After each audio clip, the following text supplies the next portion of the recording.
दोस्तों नमस्कार। Colonel Ajay CO Ajay astro money group first global astro finance digital channel से आपसे मुखातिब होता हूं आज 1 अक्टूबर सन 2025। दोस्तों आप सभी को कर्नल अजय की तरफ से बहुत बहुत शुभकामनाएं नवमी की। दोस्तों कहा जाता है कि मसालों के बाजार को यदि समझना है तो आपको चारों तरफ 360 डिग्री व्यू रखना पड़ेगा और मसालों पर इतना आसान नहीं होता है क्योंकि इसकी खबरें बहुत मुश्किल से बाज़ार में आती हैं।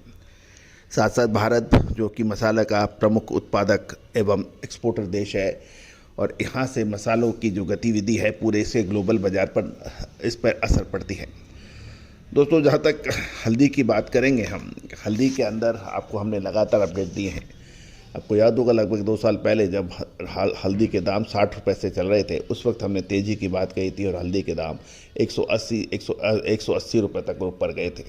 लेकिन कहा जाता है कि सही समय पे माल खरीदना और सही समय पे माल बेचना सबसे अधिक महत्वपूर्ण व्यापार और बाजार के लिए होता है।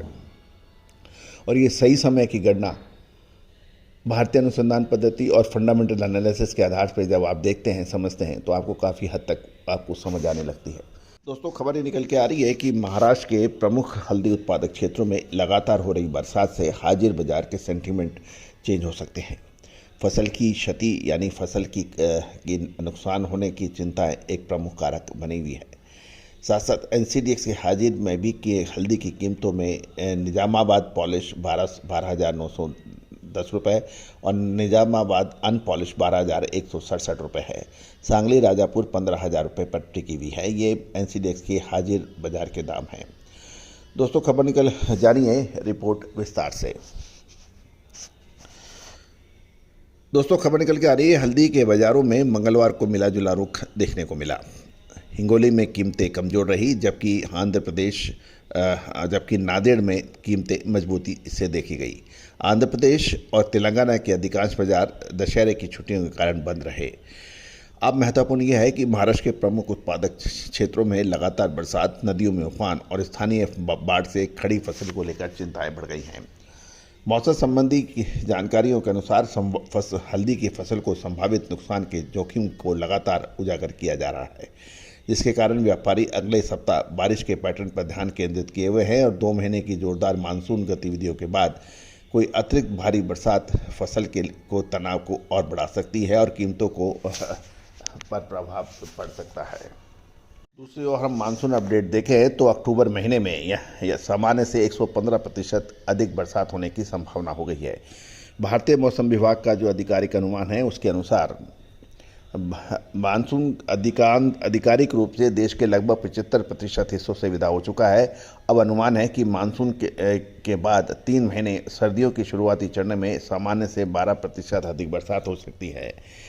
भारतीय मौसम विभाग ने अक्टूबर-दिसंबर के दौरान दक्षिण भारत में सामान्य से अधिक बरसात का अनुमान लगाया है।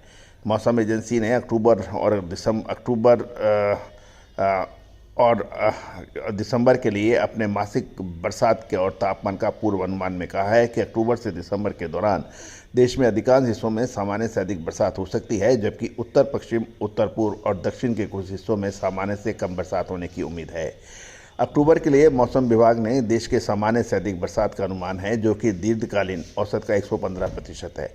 अक्टूबर के दौरान भारत के अधिकांश हिस्सों में सामान्य से अधिक बरसात होने की संभावना है और यह भी कहा गया है कि उत्तर पश्चिम भारत के कुछ इलाके, प्रायद्वीप भारत और सुदूर दक्षिण और पूर्वोत्तर के कुछ हिस्सों में सामान्य से कम बरसात होने की भी संभावना है।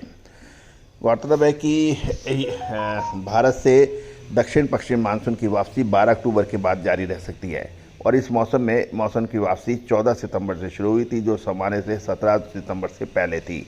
आमतौर पर मानसून 15 अक्टूबर के आसपास पूरे देश से वापस चला जाता है और मौसम एजेंसी ने कहा है कि अक्टूबर-दिसंबर के दौरान ला नीनो की स्थिति बनने की 71% संभावना है और ला नीनो देश में अधिक अनुकूल बरसात का कारण बनता है। दोस्तों ये एक बहुत महत्वपूर्ण अपडेट है जो कि हल्दी को प्रभावित कर सकता है। ताज़ा सत्र में आवक लगभग 4100 बोरी की बताई गई है, जो पिछले सत्र से लगभग आधी है, क्योंकि त्योहारी अवधि और लगातार बरसात के कारण कई बाजार बंद रहे व्यापारिक गतिविधियां सुस्त रही और आवक प्रभावित हुई। एनसीडीएक्स वायदे पर 12,000 प्रति 100 किलोग्राम पर भाव स्थिरता है। दिसंबर का अनुमान 0.8% गिरकर 12,728 और अक्टूबर अनुमान 1.7% गिरकर 12,200 पर देखा गया है। हालांकि नज़दीक अनुबंधों में 12,000 के स्तर पर मजबूत समर्थन मिल रहा है।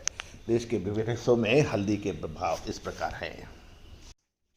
नांदेड़ में गट्टा 9,900 से 11,000 रुपये, फिंगर यानी काडी 10,200 से 11,700 रुपये, सालेम 11,500 से 12,400 रुपये रहे। सालेम बल पॉलिश 11,000 से 11,700 रहे और सालेम फिंगर पॉलिश 11,500 से 12,500 रुपये के भाव रहे। हिंगोली के अंदर गट्टा 10,500 से 11,300, फिंगर 10,800 से 13,000, सालम 11,800 से 12,000 रुपये के भाव देखे गए। दोस्तों, हल्दी एक ऐसी महत्वपूर्ण स्पाइस में आती है, यानी मसाले में आती है, जो कि बहुत ही महत्वपूर्ण और इम्पोर्टेंट किचन के लिए मानी जाती है और भारत हल्दी का सबसे बड़ा उत्पादक देश माना जाता है। निजामाबाद मंडी से खबर निकल के आ रही है कि गट्टा के भाव 10,800 से 11,500, फिंगर काड़ी 12,500 से 13,500, डीपी फिंगर 13,600 से 13,700 और डीपी गट्टा 12,600 से 12,700 रुपये है। ये सभी जानकारी आपको अजय एस्ट्रो मनी गुरु के जरिए प्रोवाइड की जा रही है। दोस्तों, हमारा हर संभव प्रयास रहता है कि आपको रिसोर्सेज से जानकारी दें, फिर भी कोई व्यापारिक निर्णय लेने से पहले भावों को आप पुनः चेक कर लें, क्योंकि हर क्षण भाव बदलते रहते हैं। सोनाक्षी की रसोई में आज की स्पेशल गेस्ट है मौसमी चैटर्जी जी। ये जी नहीं, मौसमी आंटी। ओके आंटी मौसमी, तो आज आप क्या बनाएंगी? मैं क्यों बनाऊं? मैं तो गेस्ट हूँ, आप बनाओ, हम खाएंगे। एक्टिंग में तो हिट हो, अब खाना बनाओ सुपर हिट। ठाट से बनाऊंगी खाना, है ना द बेस्ट एवरीडे मसाला। आओ बनाते हैं मसालेदार छोले। हर रोज के करी में एवरीडे मसाले, शाही बिरयानी में स्वाद का जायका, पटल पोस्तो और शुष्य इलिश भापा।